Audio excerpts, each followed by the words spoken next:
Very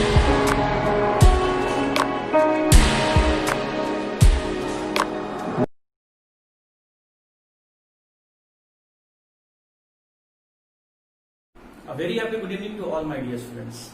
सबसे पहले तो जैसा कि आप लोग जानते हैं कि इस बार क्लास 12 का जैक बोर्ड का रिजल्ट आउट हो चुका है और ये मुझे बताते हुए बहुत खुशी महसूस हो रही है, बहुत प्राउड फील कर रहा हूँ कि हर साल की तरह, पिछले कई साल की तरह इस बार भी हाईएस्ट मार्क्स केमिस्ट्री में आपका मेंटर्स केमिस्ट्री क्लासेस से ही होगा। इसमें टोटल मार्क्स आपका 92 आया। तो इसलिए क्लास 12 के सभी पास आउट स्टूडेंट को, जितने भी मेंटोरियंस हैं, मैं उन सभी को दिल से हार्टेडली कॉन्ग्रेचुलेशन करना चाहता हूं और उनके ब्राइट फ्यूचर के लिए ऑल द बेस्ट बोलता हूं।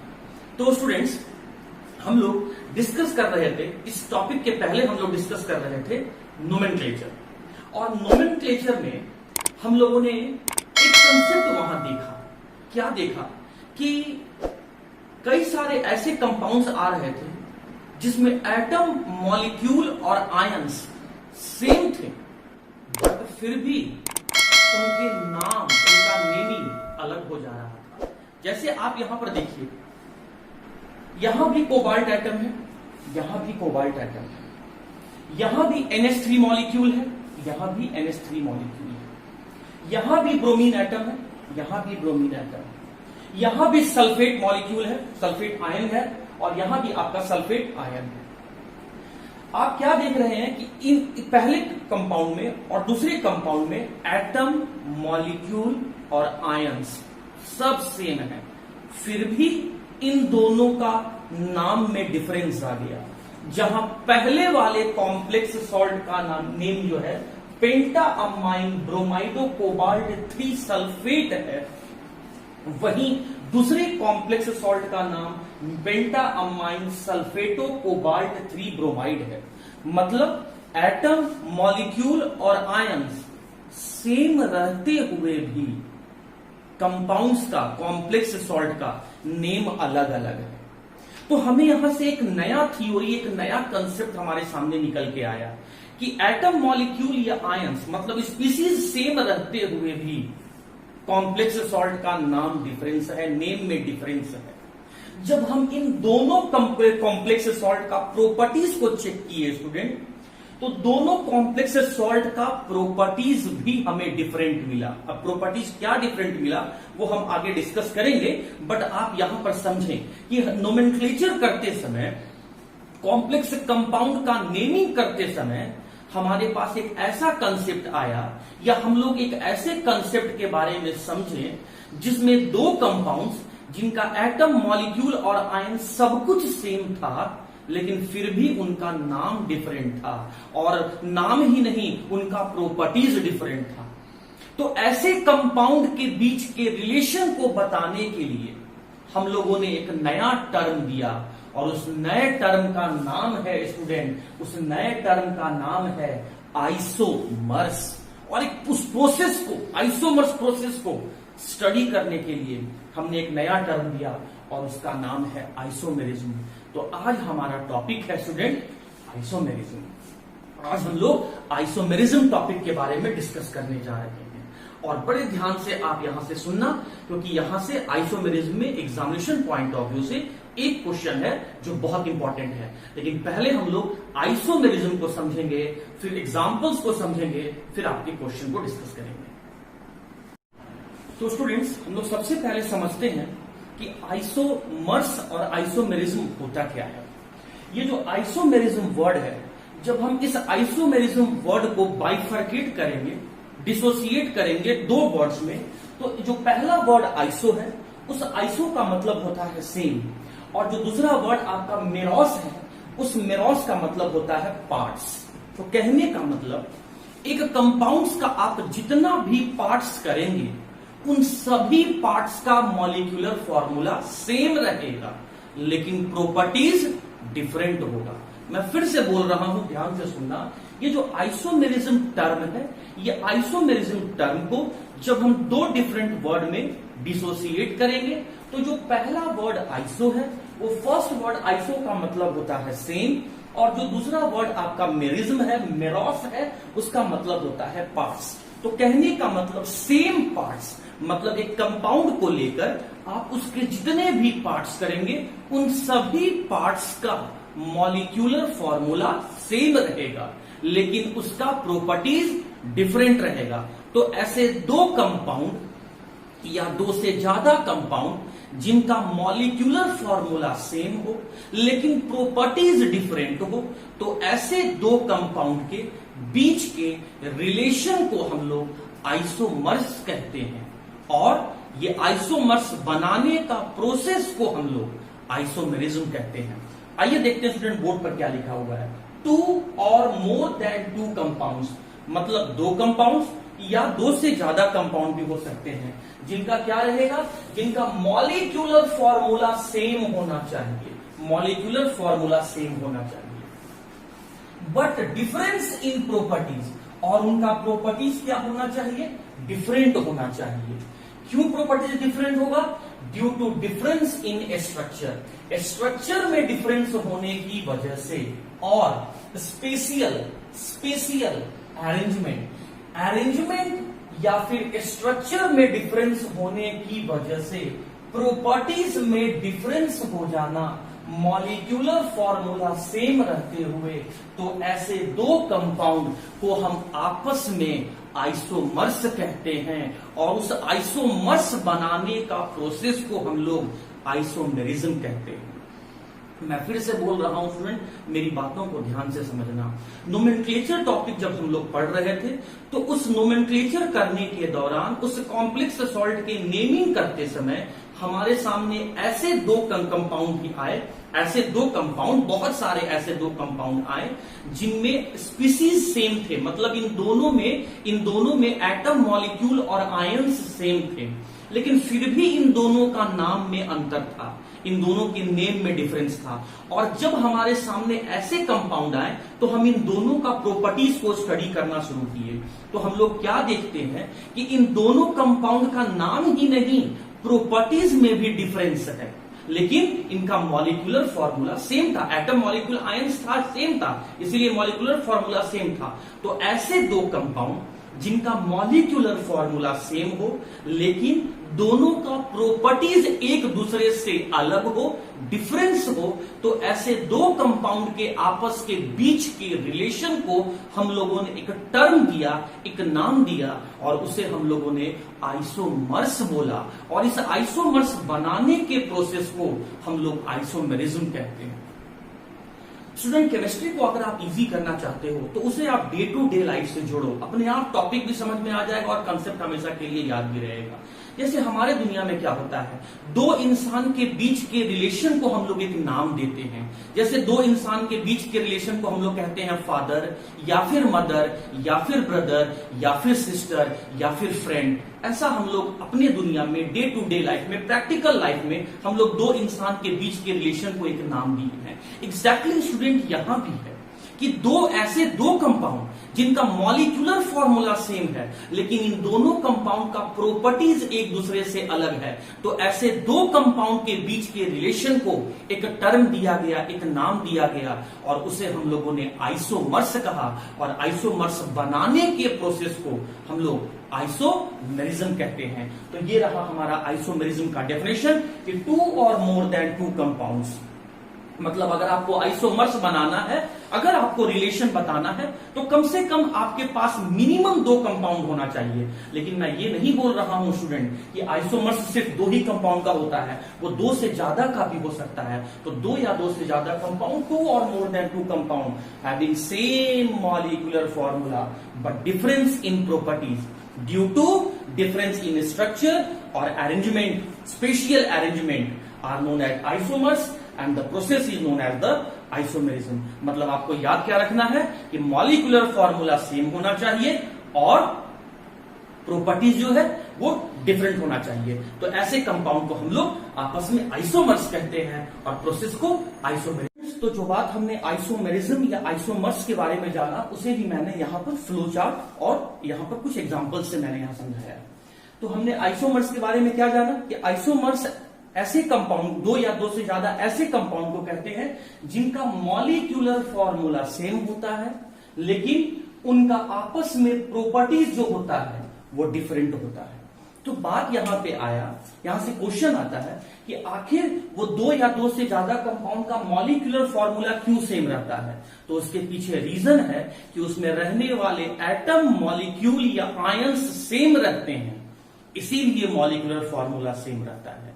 क्वेश्चन नंबर 2, आखिर दो या दो से ज्यादा कंपाउंड जिसे हम आइसोमर्स कह रहे हैं उनका प्रॉपर्टीज में डिफरेंस क्यों होता है। तो उनका प्रॉपर्टीज में डिफरेंस इसलिए होता है क्योंकि वहां पर उनका स्ट्रक्चर डिफरेंट होता है या वहां पर उनका अरेंजमेंट डिफरेंट होता है।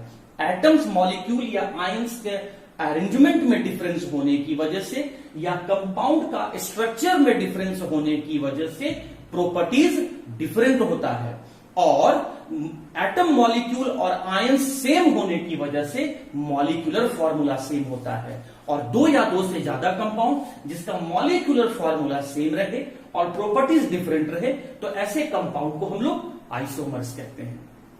अब हम समझते हैं स्टूडेंट कि डिफरेंस इन स्ट्रक्चर किस तरीके से हो सकता है या डिफरेंस इन अरेंजमेंट किस तरीके से हो सकता है। आइए पहले हम इन दो एग्जांपल को कंपैरिजन कहते हैं।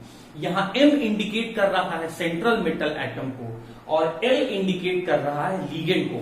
अगर आप पहले कंपाउंड का फॉर्मूला देखेंगे तो आपको स्टूडेंट, अगर पहले कंपाउंड का आप फॉर्मूला देखेंगे तो आपको ML4 ही नजर आएगा और यहां भी ML4 ही नजर आएगा। मतलब यहां पर एक एटम और 4 लिगेंड्स हैं, यहां भी एक सेंट्रल मेटल एटम और 4 लिगेंड्स हैं। जैसा कि आप देख सकते हैं कि यहां एटम, मॉलिक्यूल या आयंस सेम है, इसीलिए इन दोनों का मॉलिक्यूलर फॉर्मूला आपका सेम है। बट आप इन दोनों का अरेंजमेंट को, आप यहां पर इन दोनों का स्ट्रक्चर पे गौर करें स्टूडेंट।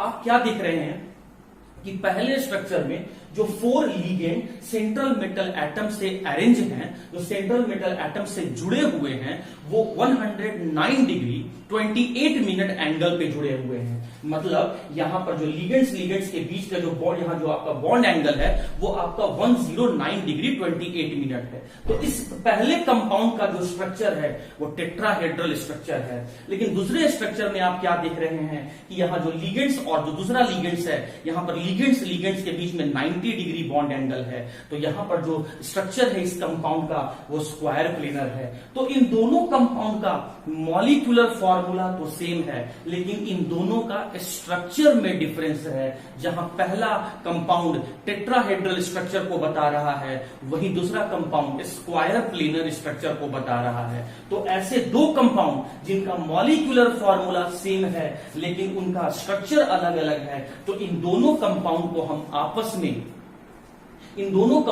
हम लोग आपस में आइसोमर्स कहेंगे और आइसोमर्स बनाने के प्रोसेस को हम लोग आइसोमेरिज्म कहेंगे। और यहां इसी स्ट्रक्चर में डिफरेंस होने के कारण से इन दोनों कंपाउंड का प्रॉपर्टीज बदल जाता है। अब दूसरा एग्जांपल देखते हैं स्टूडेंट। आइए आप यहां देख रहे हैं, यहां M जो लिखा हुआ है इन दोनों कंपाउंड में, फर्स्ट और सेकंड कंपाउंड में, ये M यहां पर इंडिकेट कर रहा है सेंट्रल मेटल एटम। A और B यहां पर लिगेंड को इंडिकेट कर रहा है। जरा इन दोनों कंपाउंड में आप जरा चेक करेंगे इन दोनों कंपाउंड का फॉर्मूला, तो आपको MA2B2 टाइप का फॉर्मूला दिखेगा। मतलब यहां पर एक सेंट्रल मेटल एटम है, 2 A टाइप के लिगेंड है और 2 B टाइप के लिगेंड है। आप देख सकते हैं 2 A टाइप का लिगेंड है और 2 B टाइप का लिगेंड है। दूसरे एग्जांपल में भी आप यही देख रहे हैं कि एक सेंट्रल मेटल एटम है और 2 A टाइप का लिगेंड है और 2 B टाइप का लिगेंड है। अब जरा आप यहां पर देखें, इन दोनों कंपाउंड का मॉलिक्यूलर फॉर्मूला आपका यहां पर सेम है, लेकिन जरा आप गौर करेंगे पहले कंपाउंड में आप क्या देख रहे हैं, जो सेम टाइप का लिगेंड है उसके बीच में जो बॉन्ड एंगल है वो 90 डिग्री बॉन्ड एंगल है। लेकिन जहां यहां पर आप देख सकते हैं कि जो सेकेंड टाइप का स्ट्रक्चर है उसमें जो बॉन्ड सेम टाइप के लिगेंड्स के बीच में जो बॉन्ड एंगल है वो 180 डिग्री बॉन्ड एंगल है। मैं फिर से रिपीट कर रहा हूं, यहां सेम टाइप के लिगेंड में 90 डिग्री बॉन्ड एंगल है और यहां सेम टाइप के लिगेंड में 180 डिग्री बॉन्ड एंगल है।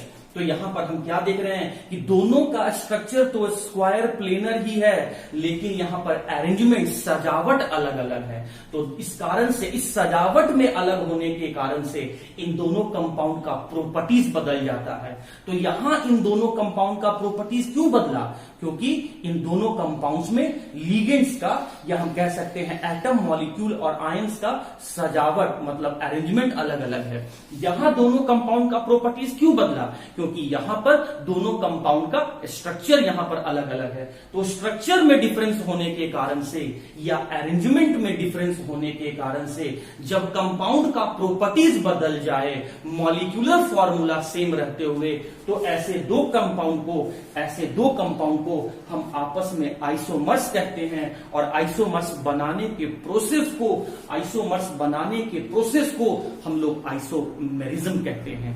तो उम्मीद करता हूं स्टूडेंट कि आइसोमेरिज्म जो डेफिनेशन है वो आपको समझ में आ गया होगा। साथ ही साथ आपको यह भी समझ में आ गया होगा कि आइसोमेरिज्म में मॉलिक्यूलर फॉर्मूला क्यों सेम रहता है, क्योंकि एटम्स, मॉलिक्यूल या आयन सब सेम रहते हैं। और प्रॉपर्टीज क्यों डिफरेंस होता है? क्योंकि स्ट्रक्चर या फिर अरेंजमेंट, स्पेशियल अरेंजमेंट, स्पेशियल का मतलब होता है तीनों एक्सिस में स्पेशियल अरेंजमेंट डिफरेंस होता है, और इस प्रोसेस को हम लोग आइसोमेरिज्म। तो आपको अब जब आप डेफिनेशन समझ गए तो आपको कुछ बात एकदम दिमाग में याद रखना है। क्या पॉइंट्स आपको रिमेंबर करके रखना है, याद करके रखना है कि हम लोग जो आइसोमेरिज्म पढ़ने जा रहे हैं वो कॉम्प्लेक्स सॉल्ट में पढ़ने जा रहे हैं।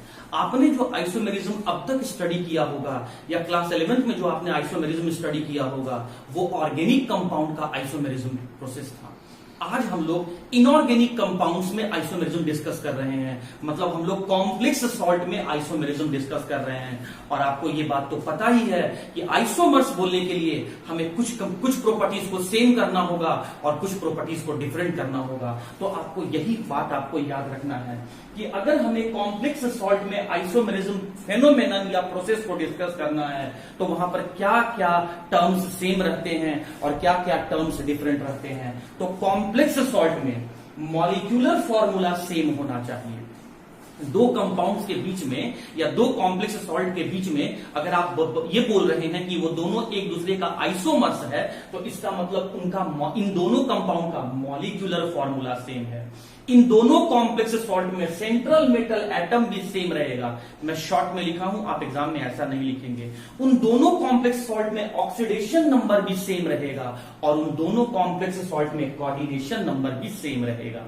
अब बात आया सेम तो ये सारे टर्म्स हैं, डिफरेंट क्या क्या है? तो उनका आपस में प्रॉपर्टीज डिफरेंट रहेगा, उनका आपस में स्ट्रक्चर डिफरेंट रह सकता है, या फिर उनके में जो लिगेंड्स का अरेंजमेंट है वो लिगेंड्स का अरेंजमेंट डिफरेंट हो सकता है। तो अगर दो कॉम्प्लेक्स सॉल्ट में ये सारे टर्म्स सेम दिखें और ये सारे टर्म्स आपको डिफरेंट दिखें तो आप इन दोनों कॉम्प्लेक्स सॉल्ट को एक दूसरे का आइसोमर्स बोल सकते हैं। आइसोमर्स बेसिकली स्टूडेंट दो कंपाउंड के बीच के रिलेशन को बताता है। और रिलेशन कब बताएगा? जब molecular formula, central metal atom, oxidation number, coordination number अगर सेम है, लेकिन उन दोनों कॉम्प्लेक्स सॉल्ट का प्रॉपर्टीज या फिर उन दोनों कॉम्प्लेक्स सॉल्ट का स्ट्रक्चर या फिर उन दोनों कॉम्प्लेक्स सॉल्ट में जो लिगेंड्स हैं उनका अरेंजमेंट डिफरेंट है, तो उन दोनों कॉम्प्लेक्स सॉल्ट को हम लोग आपस में एक दूसरे का आइसोमर्स कहेंगे और उस प्रोसेस को आइसोमेरिज्म कहेंगे।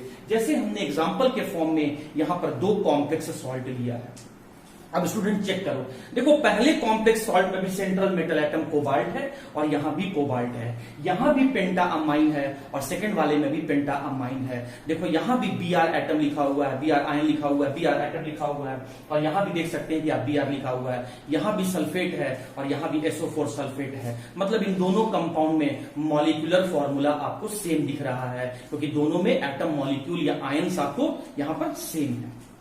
अब जरा चेक करें, पहले कंपाउंड में सेंट्रल मेटल एटम और दूसरे कंपाउंड में central metal atom cobalt same है।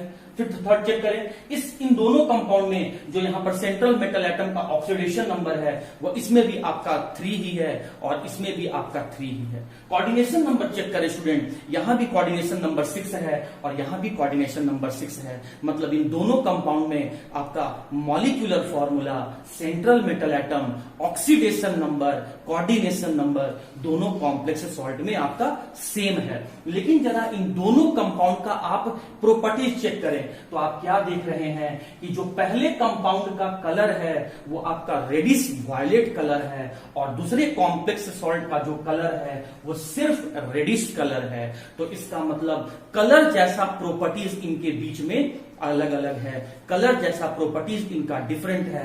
तो ऐसे दो कंपाउंड्स, ऐसे दो कॉम्प्लेक्स सॉल्ट जिनका molecular formula, oxidation number, coordination number, central metal atom same हो लेकिन उनका प्रॉपर्टीज डिफरेंट हो। मैं यहां पर कलर से आपको बताया कि प्रॉपर्टीज कैसे डिफरेंट है, हालांकि आप और भी इसमें डिफरेंस देख सकते हैं प्रॉपर्टीज में। जहां ये कॉम्प्लेक्स सॉल्ट को आप डिसोसिएट करेंगे एक्वस सॉल्यूशन में तो ये डिसोसिएट होकर सल्फेट आयन देगा, ये डिसोसिएट होकर ब्रोमाइड आयन देगा। तो आयंस में भी डिफरेंस है और आयंस में डिफरेंस होने के कारण से इन दोनों का करेंट कैरिंग कैपेसिटी मतलब कंडक्टिविटी भी अलग अलग है। तो आप देख सकते हैं कि कंडक्टिविटी जैसा प्रॉपर्टीज अलग है, कलर जैसा प्रॉपर्टीज अलग है, लेकिन central metal atom, oxidation number, coordination number और सबसे इंपॉर्टेंट मॉलिक्यूलर फॉर्मूला सेम है। तो ऐसे दो कॉम्प्लेक्स सॉल्ट को हम लोग आपस में आइसोमर्स कहते हैं और इन आइसोमर्स के बनाने के प्रोसेस को स्टूडेंट हम लोग आइसोमेरिज्म।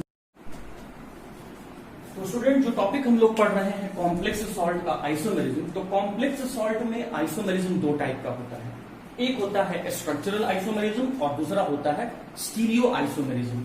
अगर दो कंपाउंड्स का स्ट्रक्चर में डिफरेंस होने की वजह से प्रॉपर्टीज डिफरेंट हो जाए, molecular formula, coordination number, oxidation number, central metal atom same रहते हुए, तो ऐसे आइसोमर्स दो कंपाउंड्स को हम लोग या वैसे आइसोमर्स को हम लोग स्ट्रक्चरल आइसोमर्स कहेंगे। लेकिन अगर दो कंपाउंड्स में एटम, मॉलिक्यूल या आयंस या फिर कह सकते हैं लिगेंड्स के अरेंजमेंट में डिफरेंस होने के कारण से अगर प्रॉपर्टीज डिफरेंट हो जाए तो ऐसे आइसोमर्स को हम लोग स्टीरियो आइसोमर्स कहेंगे। मैंने अभी अभी आपको बताया था कि आइसोमर्स में प्रॉपर्टीज दो कारण से, दो रीजन से चेंज हो सकता है, या तो उसका स्ट्रक्चर अलग अलग हो जाए या तो फिर वहां पर उसका अरेंजमेंट अलग अलग हो जाए। तो अगर स्ट्रक्चर डिफरेंट है तो ऐसे कॉम्प्लेक्स सॉल्ट को हम लोग या ऐसे आइसोमर्स को हम लोग स्ट्रक्चरल आइसोमर्स कहेंगे। और अगर वहां पर लिगेंड्स का अरेंजमेंट अलग अलग है तो ऐसे आइसोमर्स को हम लोग स्टीरियो आइसोमर्स कहेंगे। स्ट्रक्चरल आइसोमर्स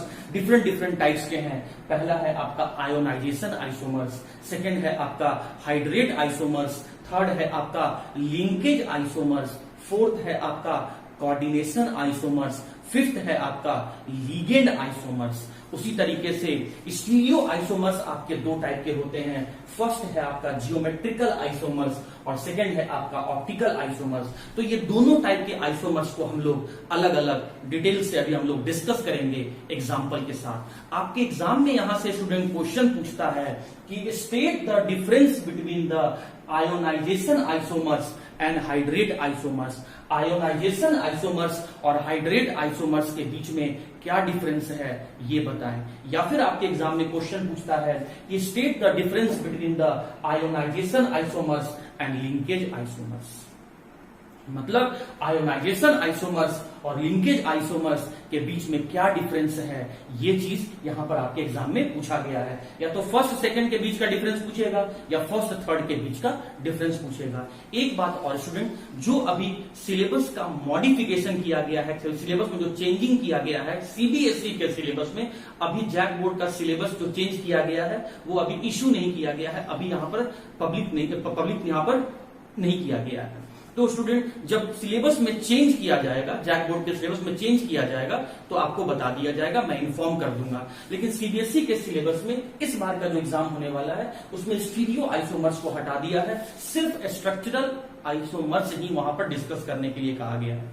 तो हम लोग भी यहां पर एक पॉसिबिलिटी ये है कि जो सिलेबस सीबीएसई का है शायद वही सिलेबस जैक बोर्ड का भी होगा, तो इसीलिए हम लोग उस चीज को फॉलो करते हुए हम लोग भी स्ट्रक्चरल आइसोमर्स को ही डिस्कस करेंगे। तो स्ट्रक्चरल आइसोमर्स में हम लोग अब पहला स्टार्ट करते हैं ionisation isomers. Ionisation isomers structural isomerism में हम लोग सबसे पहले आयोनाइजेशन आइसोमेरिज्म डिस्कस करने जा रहे हैं। हिंट के फॉर्म में आप समझ सकते हैं।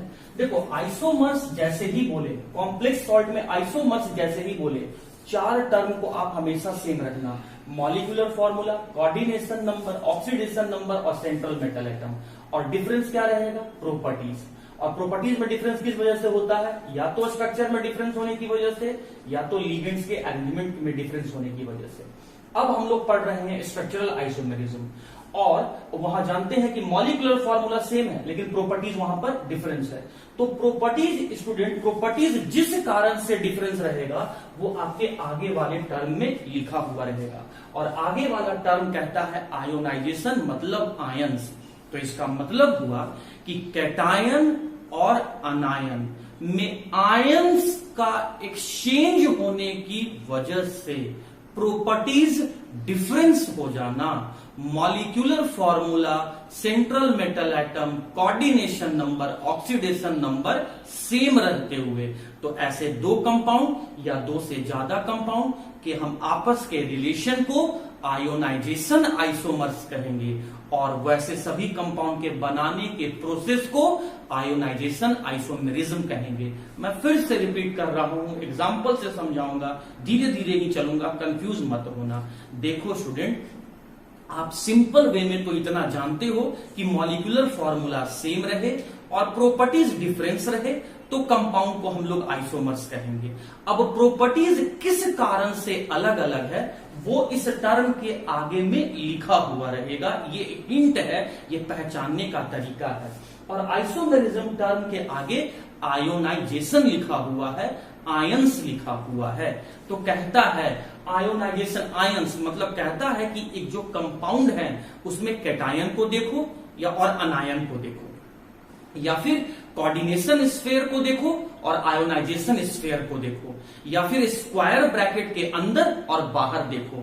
इस स्क्वायर ब्रैकेट के अंदर और बाहर कैटायन और अनायन में आयंस के एक्सचेंज होने की वजह से अगर प्रॉपर्टीज बदल जाता है, मॉलिक्यूलर फॉर्मूला सेम रहते हुए, तो ऐसे दो कंपाउंड को स्टूडेंट आप आपस में आयोनाइजेशन आइसोमर्स कह सकते हैं। देखिए मैंने बोर्ड पे डेफिनेशन में क्या लिखा हूं, compound which give different ion in solution. जो कंपाउंड सॉल्यूशन में अलग अलग आयंस को प्रोड्यूस करते हैं, although they have same composition. Same composition कहने का मतलब हुआ स्टूडेंट कि molecular formula, central metal atom, coordination number, oxidation number, वो सारा सेम रहेगा। तो सेम कॉम्पोजिशन होते हुए भी वैसे कॉम्प्लेक्स सॉल्ट जो एक्वस सॉल्यूशन में डिफरेंट डिफरेंट आयंस दें और उस डिफरेंट आयंस प्रोड्यूस करने के कारण से अगर उनका प्रॉपर्टीज बदल जाता है, तो ऐसे सभी कंपाउंड को आप आपस में आयोनाइजेशन आइसोमर्स कह सकते हैं। जैसे हमने यहां पर दो कॉम्प्लेक्स सॉल्ट लिया, आप देख सकते हैं सेंट्रल मेटल एटम यहां पर कोबाल्ट है। उस सेंट्रल मेटल एटम के बाद जो लीगेंड लिखा हुआ है, इस पहले कॉम्प्लेक्स सॉल्ट में भी लीगेंड अमाइन है, दूसरे में भी लीगेंड आपका अमाइन है।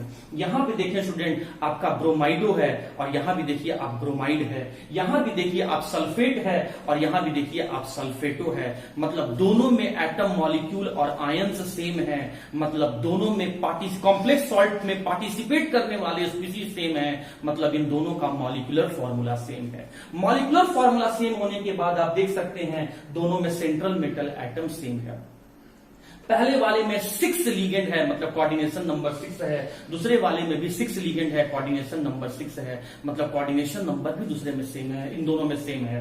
पहले वाले में सेंट्रल मेटल एटम का ऑक्सीडेशन नंबर देखेंगे तो वो 3 है, और दूसरे वाले में अगर सेंट्रल मेटल एटम का ऑक्सीडेशन नंबर देखेंगे तो 3 है। मतलब इन दोनों कॉम्प्लेक्स सॉल्ट का अभी तक तो हमें कॉम्पोजिशन सेम दिख रहा है, लेकिन हम इन दोनों कॉम्प्लेक्स सॉल्ट को वाटर में पुट किए, एक्वस सॉल्यूशन बनाए हम इनका, तो क्या देखते हैं स्टूडेंट, ये स्क्वायर ब्रैकेट के अंदर वाला पोर्शन तो वो डिसोसिएट नहीं होता है, लेकिन स्क्वायर ब्रैकेट के बाहर वाला पोर्शन डिसोसिएट होता है। तो ये कॉम्प्लेक्स सॉल्ट को जब हम वाटर में डालें तो ये डिसोसिएट होके सल्फेट आयन दिया, और दूसरे कॉम्प्लेक्स सॉल्ट को जब हम वाटर में डालें तो ये डिसोसिएट होके हमें ब्रोमाइड आयन दिया।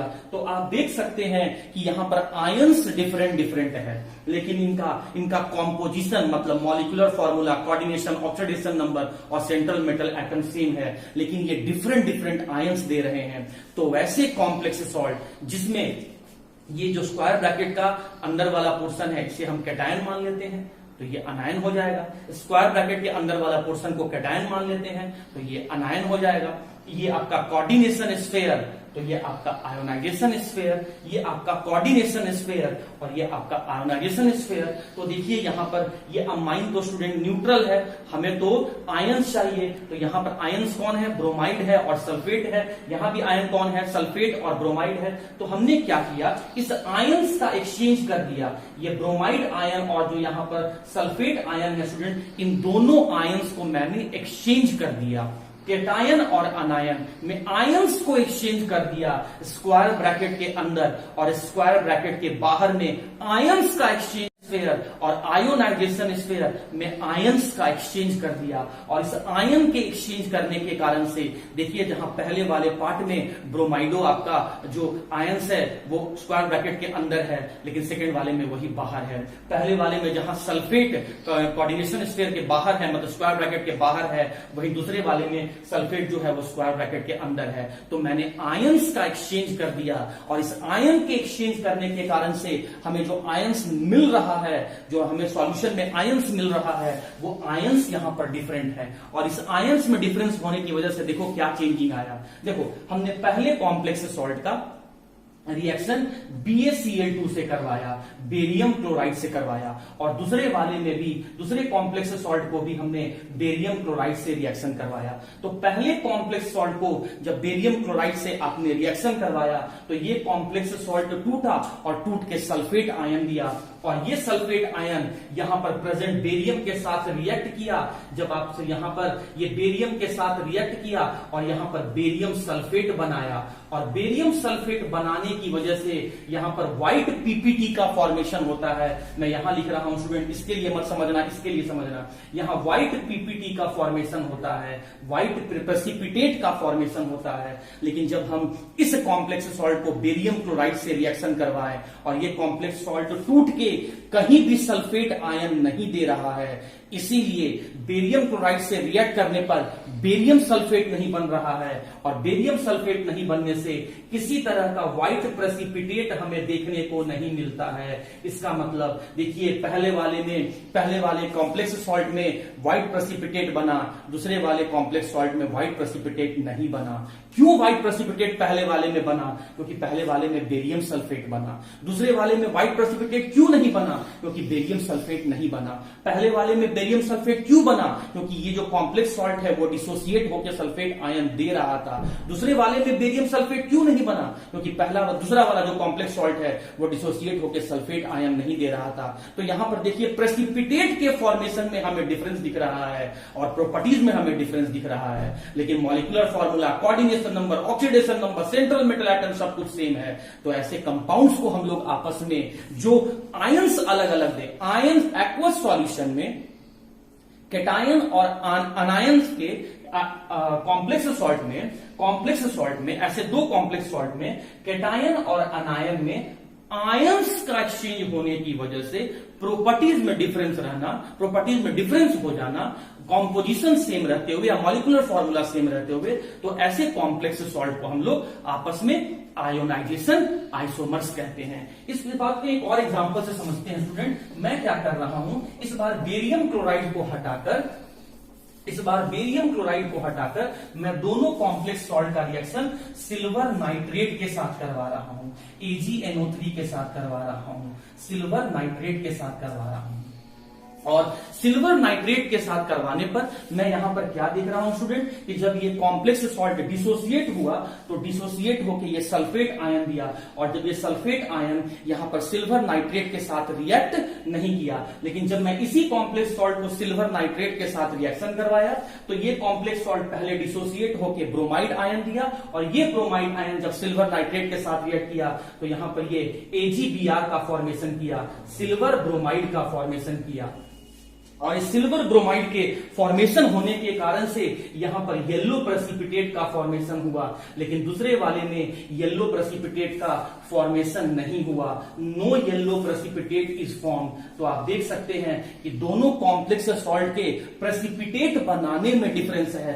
पहला वाला येलो प्रेसिपिटेट क्यों नहीं दिया? क्योंकि पहले वाले में AgBr नहीं बना था। AgBr क्यों नहीं बना? क्योंकि ये कॉम्प्लेक्स सॉल्ट डिसोसिएट होकर ब्रोमाइड आयन नहीं दिया। दूसरे वाले में येलो प्रेसिपिटेट क्यों बना? क्योंकि दूसरे वाले में AgBr बना था। AgBr क्यों बना? क्योंकि ये कॉम्प्लेक्स सॉल्ट डिसोसिएट होकर ब्रोमाइड आयन दिया। तो आप देख सकते हैं कि प्रेसिपिटेट का फॉर्मेशन में अंतर आ रहा है, मतलब प्रॉपर्टीज में अंतर आ रहा है। तो आयंस का मैंने सिर्फ एक्सचेंज किया और इस कारण से प्रॉपर्टीज बदल गया। तो आयंस का एक्सचेंज करने से, मतलब स्क्वायर ब्रैकेट के अंदर और बाहर आयंस का एक्सचेंज करने से, कोऑर्डिनेशन स्फीयर और आयोनाइजेशन स्फीयर में आयंस का एक्सचेंज करने से, कैटायन और अनायन वाले पोर्शन में आयंस का एक्सचेंज करने से अगर प्रॉपर्टीज बदल जाए, molecular formula, central metal atom, oxidation number, coordination number same रहते हुए, तो ऐसे दो कॉम्प्लेक्स सॉल्ट को हम लोग आयोनाइजेशन आइसोमर्स कहेंगे, और बनाने के प्रोसेस को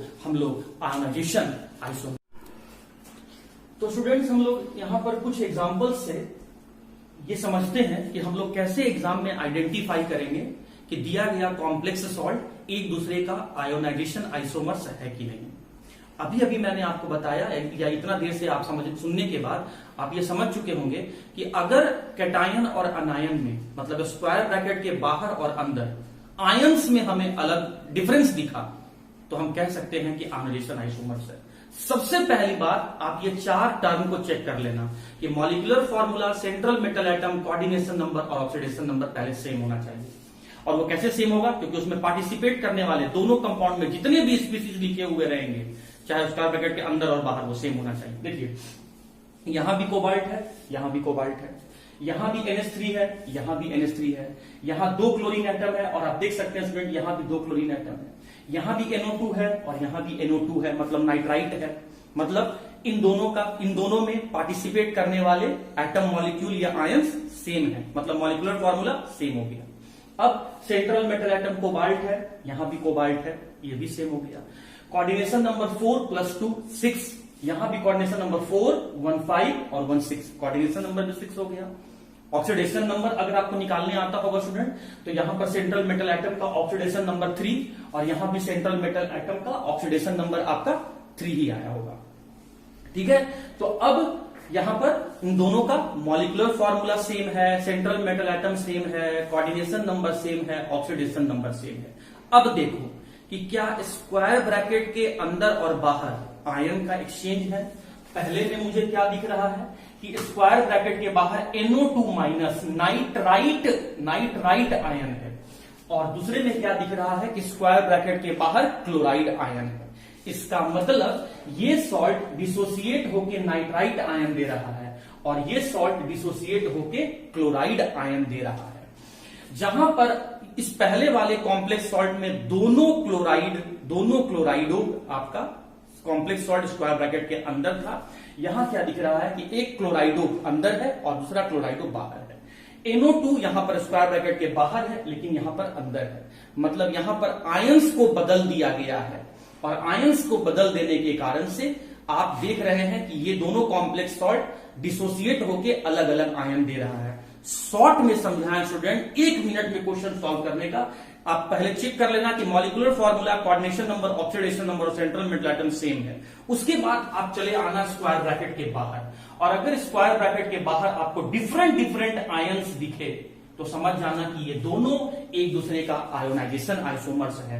जहां पहला वाला कॉम्प्लेक्स सॉल्ट डिसोसिएट होकर नाइट्राइट आयन दे रहा है, वहीं दूसरे वाला कॉम्प्लेक्स सॉल्ट डिसोसिएट होकर क्लोराइड आयन दे रहा है। डिफरेंट आयंस दे रहा है, इसीलिए इनका प्रॉपर्टीज अलग अलग होगा, इसीलिए ये दोनों एक दूसरे का आयोनाइजेशन आइसोमर्स होंगे। चलिए दूसरे क्वेश्चन में चेक करते हैं कि क्या ये दोनों एग्जांपल एक दूसरे का आयोनाइजेशन आइसोमर्स है कि नहीं। तो चलो सबसे पहले क्या चेक करना, मॉलिक्यूलर फॉर्मूला। उसके लिए कैसे मालूम चलेगा कि मॉलिक्यूलर फॉर्मूला सेम है, उसमें पार्टिसिपेट करने वाले जितने भी एटम मॉलिक्यूल आयंस होंगे सब सेम होंगे। यहां भी प्लैटिनम, यहां भी प्लैटिनम, यहां भी NH3, यहां भी NH3, यहां भी Cl2 और यहां भी Cl2, यहां भी Br2, यहां भी Br2, मतलब सारे स्पीसीज इसमें सेम है, दोनों में सेम है, मतलब मॉलिक्यूलर फॉर्मूला सेम है। सेंट्रल मेटल एटम प्लैटिनम दोनों में सेम है। कोऑर्डिनेशन नंबर यहां भी 6, कोऑर्डिनेशन नंबर यहां भी 6। अगर ऑक्सीडेशन नंबर आप लोग को निकालने आता होगा स्टूडेंट, तो यहां पर मैंने पहले बताया हुआ है, तो यहां पर प्लैटिनम का ऑक्सीडेशन नंबर भी 4 है और यहां भी प्लैटिनम का ऑक्सीडेशन नंबर आपका 4 है, मतलब दोनों में molecular formula, central metal atom, coordination number, oxidation number दोनों में सेम है। अब देख लेते हैं स्क्वायर ब्रैकेट के बाहर, ये कॉम्प्लेक्स सॉल्ट डिसोसिएट होकर क्या दे रहा है, ब्रोमाइड आयन, और ये कॉम्प्लेक्स सॉल्ट डिसोसिएट होकर क्या दे रहा है स्टूडेंट, क्लोराइड आयन। अलग अलग आयन दे रहा है क्या, बिल्कुल दे रहा है। इसका मतलब दोनों का प्रॉपर्टीज डिफरेंस होगा और इस कारण से ये दोनों एक दूसरे का आयोनाइजेशन आइसोमर्स होगा। क्वेश्चन नंबर 3 में आते हैं। पहले चेक करो क्या दोनों का मॉलिक्यूलर फॉर्मूला सेम है, और वो कैसे पता चलेगा, पार्टिसिपेट करने वाले जितने भी लिखे गए एटम मॉलिक्यूल और आयंस होंगे वो सब सेम होंगे। इसमें भी कोबाल्ट, इसमें भी कोबाल्ट, इसमें भी आपका देख रहे हैं अमाइन है, इसमें भी आपका अमाइन है और टोटल 5 है। NO3 यहां भी है स्टूडेंट, NO3 यहां भी है, SO4 यहां भी है, SO4 यहां भी है। इसका मतलब इन दोनों कॉम्प्लेक्स सॉल्ट में पार्टिसिपेट करने वाले एटम मॉलिक्यूल और आयंस सेम है, मॉलिक्यूलर फॉर्मूला सेम है। अब आते हैं सेंट्रल मेटल एटम, इन दोनों में सेंट्रल मेटल एटम कोबाल्ट है। अब आते हैं कोऑर्डिनेशन नंबर, यहां 6 कोऑर्डिनेशन नंबर है और यहां भी 6 कोऑर्डिनेशन नंबर है। अब आते हैं ऑक्सीडेशन नंबर, और स्टूडेंट अगर आपको ऑक्सीडेशन नंबर कैलकुलेट करने आता है तो यहां भी कोबाल्ट का ऑक्सीडेशन नंबर 3 होगा और यहां भी कोबाल्ट का ऑक्सीडेशन नंबर 3 होगा, मतलब इन दोनों कंपाउंड में molecular formula, central metal atom, coordination number, oxidation number ये सब सेम है। अब क्या चेक करो, स्क्वायर ब्रैकेट के बाहर, स्क्वायर ब्रैकेट के बाहर आप क्या देख रहे हैं, यहां पर क्या लिखा हुआ है, सल्फेट आयन, और यहां पर क्या लिखा हुआ है, नाइट्रेट आयन। तो क्या ये दोनों कंपाउंड डिसोसिएट होकर अलग अलग आयंस दे रहे हैं, हाँ बिल्कुल दे रहे हैं। तो हम लोग कह सकते हैं ये जितने भी कंपाउंड्स लिखे गए हैं ये दोनों, ये सब आपस में एक दूसरे का आयोनाइजेशन आइसोमर्स है। तो उम्मीद करता हूं स्टूडेंट डेफिनेशन, एग्जांपल आप समझ चुके हैं कि आयोनाइजेशन आइसोमर्स क्या होता है। अब एक क्वेश्चन सॉल्व करते हैं जिससे हमें ये पता चलेगा कि क्या इसमें से कौन किसका आयोनाइजेशन आइसोमर्स है। ओके स्टूडेंट्स, तो हम लोग आयोनाइजेशन आइसोमर्स अगर समझ लिए हैं तो हम लोग क्वेश्चन डिस्कस करते हैं। कहता है कि आपके सामने ये कॉम्प्लेक्स सॉल्ट दिया हुआ है, कहता है कि बताइए इन 4 ऑप्शन में से इसका आयोनाइजेशन आइसोमर्स क्या है। तो चलिए देखते हैं। पहले में सेंट्रल मेटल एटम क्रोमियम, इन सभी में सेंट्रल मेटल एटम क्रोमियम। इसमें देख सकते हैं आपका 4H2O मॉलिक्यूल है, इन देख सकते हैं कि इन चारों में आपका 4H2O मॉलिक्यूल है। अभी तक तो सेम दिख रहा है। 2 क्लोरीन एटम है, देख सकते हैं कि यहां पर भी 2 क्लोरीन एटम है, 2 क्लोरीन एटम है, अभी भी सेम है। इसमें NO2 मॉलिक्यूल है, देखिए इसमें भी NO2 है, देखिए इसमें भी NO2 है, देखिए इसमें भी NO2 है, देखिए इसमें भी NO2 है। ठीक है, मतलब कहने का मतलब जो पहला कॉम्प्लेक्स सॉल्ट क्वेश्चन में दिया हुआ है और जितने भी कॉम्प्लेक्स सॉल्ट ऑप्शन में दिया हुआ है इनका मॉलिक्यूलर फॉर्मूला सेम है। सेंट्रल मेटल एटम सभी में सेम है। यहाँ कोऑर्डिनेशन नंबर 4 और 1 5 और 1 6, कोऑर्डिनेशन नंबर इसका 6 दिया हुआ है। यहाँ चेक करो 4 और 1 यहाँ पर क्या हो गया 5, यहाँ चेक करो यहाँ कोऑर्डिनेशन नंबर अलग है। इसका मतलब स्टूडेंट ये तो आपका यहाँ पर आयोनाइजेशन आइसोमर्स हो नहीं सकता है क्योंकि यहाँ कोऑर्डिनेशन नंबर ही अलग है। 4 और 2 6 कोऑर्डिनेशन नंबर यहाँ मैच कर रहा है, मे भी हो सकता है 4 1 5 और 1 6, यहाँ भी कोऑर्डिनेशन नंबर 6 है, ये हो सकता है 3 2 5 और 1 6, यहाँ भी कोऑर्डिनेशन नंबर 6 है। तो कहने का मतलब है स्टूडेंट कि अभी तक इसमें सिर्फ कोऑर्डिनेशन नंबर आपको 5 दिखा, बाकी सभी में कोऑर्डिनेशन नंबर 6 लिखा और क्वेश्चन में भी कोऑर्डिनेशन नंबर आपका 6 है। और मैंने क्या बोला था कि मॉलिक्यूलर फॉर्मूला के साथ साथ central metal atom, coordination number और ऑक्सीडेशन नंबर सेम होना चाहिए। पहला ऑप्शन इसीलिए नहीं होगा कि कोऑर्डिनेशन नंबर यहां पर सेम नहीं है। अब इन 3 ऑप्शन में से कोई हमारा एक आंसर होने वाला है। ऑक्सीडेशन नंबर अगर आप चेक करेंगे तो स्टूडेंट यहाँ पर ऑक्सीडेशन नंबर आपका 3 आएगा। अगर यहाँ भी चेक करेंगे तो ऑप्शन है ही नहीं, अगर आप यहाँ चेक करेंगे तो यहाँ भी ऑक्सीडेशन नंबर 3 है। अगर आप यहाँ भी चेक करेंगे तो यहाँ भी ऑक्सीडेशन नंबर 3 है। अगर आप यहाँ भी चेक करेंगे तो यहाँ भी ऑक्सीडेशन नंबर आपका 3 है। मतलब इन तीनों कंपाउंड में, इस क्वेश्चन के साथ इन तीनों कंपाउंड में central metal atom, oxidation number, coordination number, molecular formula सब सेम है। अब मुझे आयोनाइजेशन आइसोमर्स चेक करना है कि इन तीनों में से सही आयोनाइजेशन आइसोमर्स इस क्वेश्चन का कौन सा है। और मैंने क्या बताया था, स्क्वायर ब्रैकेट के बाहर देखो। तो स्क्वायर ब्रैकेट के अगर बाहर हम क्वेश्चन में देखें तो ये डिसोसिएट होके एक्वस सॉल्यूशन में जब हम इसे डालें स्टूडेंट, एक्वस सॉल्यूशन में जब हम इसे डालें, ये हम रिवर्सिबल का एरो क्यों दे रहे हैं, क्योंकि ये सॉल्ट कंप्लीटली डिसोसिएट नहीं हो रहा है। तो जब हम एक्वस सॉल्यूशन में इसे डालें तो ये डिसोसिएट होकर क्या दे रहा है, क्लोराइड आयन दे रहा है। अब आप देखो यहाँ स्क्वायर ब्रैकेट के बाहर क्या है, नाइट्राइट, नाइट्राइट, नाइट्राइट, मतलब ये जो कॉम्प्लेक्स सॉल्ट है ये डिसोसिएट होके आपका नाइट्राइट आयन देगा, ये डिसोसिएट होके आपका क्लोराइड आयन देगा, ये डिसोसिएट होके आपका H2O मॉलिक्यूल देगा। ये तो आयन है ही नहीं, ये तो मॉलिक्यूल हो गया। आयंस में डिफरेंस होना चाहिए, ये तो आयंस है ही नहीं, मतलब ये भी ऑप्शन गया आपका, मतलब आयंस में डिफरेंस होना चाहिए। आप देख सकते हैं इस ऑप्शन में भी आयंस, क्वेश्चन से आयंस सेम है, मतलब ये भी आपका ऑप्शन नहीं होगा। मतलब आपको सेकंड ऑप्शन में ऐसा दिख रहा है कि सेकंड ऑप्शन में ऐसा दिख रहा है कि क्वेश्चन जो दिया हुआ है उसके साथ molecular formula, central metal atom, coordination number, oxidation number same है, लेकिन दोनों में आयंस का डिफरेंस है। इसका मतलब ये कंपाउंड और क्वेश्चन में दिया गया कॉम्प्लेक्स सॉल्ट दोनों एक दूसरे का आयोनाइजेशन आइसोमर्स है। तो पहचानने का सीधा सा तरीका है स्टूडेंट कि पहले molecular formula, coordination number, oxidation number, central metal atom को चेक करो। अगर ये सेम है तो स्क्वायर ब्रैकेट के बाहर जाओ, और स्क्वायर ब्रैकेट के बाहर जैसे ही आपने गया तो आप क्या देख रहे थे, ये नाइट्राइट आयन दिया, इसीलिए सेकेंड ऑप्शन जो होगा वो क्वेश्चन में दिए गए कॉम्प्लेक्स सॉल्ट का आयोनाइजेशन आइसोमर्स होगा। तो उम्मीद करता हूं आयोनाइजेशन आइसोमर्स आप समझ गए हैं। अब हम आते हैं सेकेंड टाइप का structural isomers, that is hydrate isomerism हम लोग देखने जा रहे हैं। वो है हाइड्रेट आइसोमर्स, या फिर इसी का दूसरा नाम है solvate isomers. Hydrate isomer, hydrate word लिया गया है हाइड्रस से, और हाइड्रस का मतलब होता है वाटर मॉलिक्यूल। अब स्टूडेंट मैंने आपको पहले ही कहा था कि आइसोमर्स अगर कॉम्प्लेक्स सॉल्ट में आया तो 4 term, molecular formula, central metal atom, oxidation number और कोऑर्डिनेशन नंबर सेम रहेगा, लेकिन प्रॉपर्टीज डिफरेंस रहेगा। और प्रॉपर्टीज जिस कारण से डिफरेंस रहेगा वो आइसोमर्स के आगे लिखा हुआ रहेगा, और आइसोमर्स के आगे हाइड्रेट लिखा हुआ है। हाइड्रेट वर्ड लिया गया है हाइड्रस से, और हाइड्रस का मतलब होता है वाटर मॉलिक्यूल।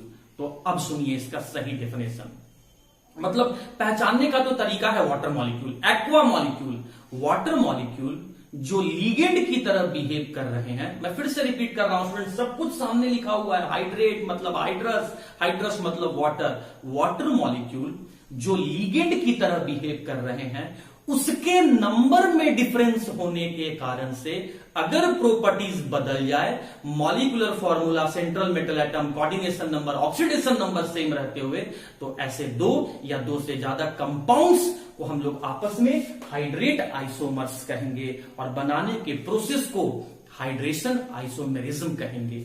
सिंस वाटर जो है यूनिवर्सल सॉल्वेंट है, इसीलिए इसे हम लोग सॉल्वेट आइसोमर्स भी कहते हैं। आइए चेक करते हैं पहला एग्जाम्पल को कैसे पहचानेंगे कि ये एक दूसरे का हाइड्रेट आइसोमर्स है कि नहीं। तो स्क्वायर ब्रैकेट के अंदर चलो, लीगेंड को देखो। इस पहले कॉम्प्लेक्स सॉल्ट में कितना एक्वा मॉलिक्यूल दिख रहा है, 6 एक्वा मॉलिक्यूल, 6 एक्वा मॉलिक्यूल दिख रहा है। लेकिन दूसरे कॉम्प्लेक्स सॉल्ट में देखिए how many aqua molecule are there, only 5 aqua molecules are there. तो क्या जो वाटर मॉलिक्यूल, जो एक्वा मॉलिक्यूल जो लीगेंड की तरह बिहेव कर रहे हैं, क्या उनके नंबर में डिफरेंस है? बिल्कुल डिफरेंस है। तो हम लोग कह सकते हैं दीज कंपाउंड्स आर, ये दोनों कंपाउंड आपस में एक दूसरे का हाइड्रेट आइसोमर्स है। स्टूडेंट आप इसे यहां पर आयोनाइजेशन आइसोमर्स नहीं कह सकते हैं। कैसे? देखिए यहां पे ये आपका क्लोराइड आयन दे रहा है, यहां भी ये आपका क्लोराइड आयन ही दे रहा है, क्लोराइड आयन ही दे रहा है। तो आयंस तो सेम है, लेकिन हमें चेक करना है हाइड्रेट आइसोमर्स। और हाइड्रेट आइसोमर्स कैसे हमें मालूम चलेगा? वाटर मॉलिक्यूल को देखकर, एक्वा मॉलिक्यूल को देखकर। एक्वा मॉलिक्यूल के नंबर में डिफरेंस है तो वो दोनों कंपाउंड एक दूसरे का हाइड्रेट आइसोमर्स होगा। लेकिन शर्त है molecular formula, central metal atom, oxidation number, coordination number same होना चाहिए। देखिए यहां भी क्रोमियम, यहां भी क्रोमियम, यहां भी 6 वाटर मॉलिक्यूल और यहां भी देख सकते हैं आप टोटल 6 वाटर मॉलिक्यूल है। यहां भी 3 क्लोरीन है, यहां भी 3 क्लोरीन है। आप देख सकते हैं कि इसमें दोनों में पार्टिसिपेट करने वाले एटम मॉलिक्यूल और आयंस सेम है, मतलब मॉलिक्यूलर फॉर्मूला सेम है, सेंट्रल मेटल एटम सेम है, कोऑर्डिनेशन नंबर 6 और यहां भी कोऑर्डिनेशन नंबर 6। इसका यहां पर ऑक्सीडेशन नंबर 3 और यहां भी इसका ऑक्सीडेशन नंबर आपका 3, मतलब central metal atom, oxidation number, coordination number, molecular formula same है। लेकिन जो एक्वा मॉलिक्यूल लिगेंड की तरह बिहेव कर रहे हैं, उनके नंबर में डिफरेंस है। तो ऐसे दो कंपाउंड को हम लोग आपस में एक दूसरे का हाइड्रेट आइसोमर्स या सॉल्वेट आइसोमर्स कहेंगे। आइए दूसरे एग्जांपल को देखते हैं। देखिए यहां भी कोबाल्ट, यहां भी कोबाल्ट, यहां भी NH3 मॉलिक्यूल है, 4 NH3 मॉलिक्यूल है और यहां भी देख सकते हैं 4 NH3 मॉलिक्यूल है। यहां भी H2O एक्वा है, आप देख सकते हैं स्टूडेंट यहां भी H2O मॉलिक्यूल है। यहां भी देख सकते हैं कि आपको 3 क्लोराइड आयंस है और यहां भी देख सकते हैं कि आपका यहां पर 3 क्लोराइड आयंस है। लेकिन स्टूडेंट आप यहां पर देखें कि इस क्वेश्चन में यहां पर आपको ब्रोमाइड दिया हुआ है, लेकिन यहां पर ब्रोमाइड नहीं है, मतलब यहां तो मॉलिक्यूलर फॉर्मूला ही बदल गया। इसका मतलब ये दोनों कंपाउंड एक दूसरे का हाइड्रेट आइसोमर्स नहीं होगा।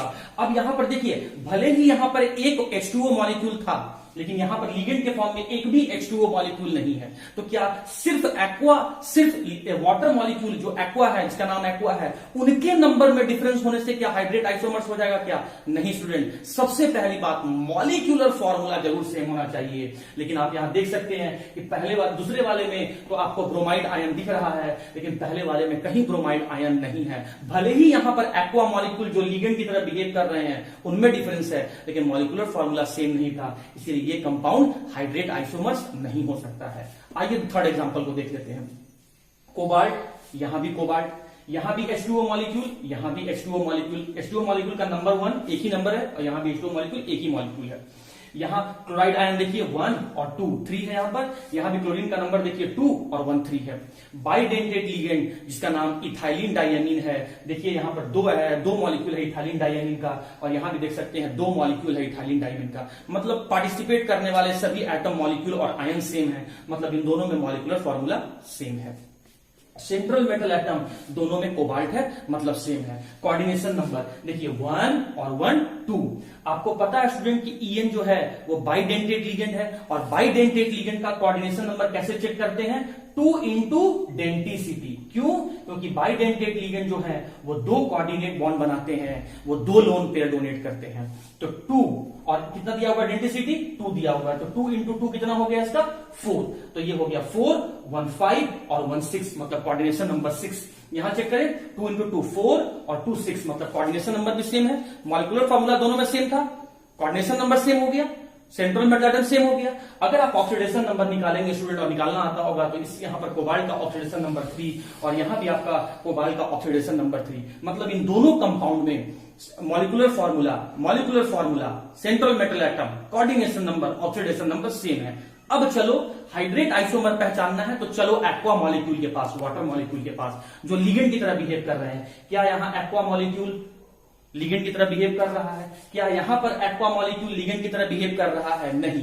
तो इसका मतलब है कि यहां एक्वा मॉलिक्यूल जो लिगेंड की तरह बिहेव कर रहा है उसके नंबर में डिफरेंस है। तो जब एक्वा मॉलिक्यूल, वाटर मॉलिक्यूल जो लिगेंड की तरह बिहेव कर रहे हैं उनके नंबर में डिफरेंस होने के कारण से अगर प्रॉपर्टीज बदल जाए, molecular formula, central metal atom, coordination number, oxidation number same रहते हुए, तो ऐसे दो कंपाउंड को हम आपस में एक दूसरे का हाइड्रेट आइसोमर्स या सॉल्वेट आइसोमर्स कहेंगे। और ध्यान रखना स्टूडेंट, भले ही ऑप्शन नंबर 2 में, एग्जांपल नंबर 2 में वाटर मॉलिक्यूल, देखो ना यहाँ पे वाटर मॉलिक्यूल के नंबर में डिफरेंस था, लेकिन फिर लेकिन इसे हम हाइड्रेट आइसोमर्स नहीं कहते। क्यों? क्योंकि इसका मॉलिक्यूलर फॉर्मूला ही डिफरेंट था। तो उम्मीद करता हूं कि आयोनाइजेशन आइसोमर्स के साथ साथ हाइड्रेट आइसोमर्स भी आपको समझ में आ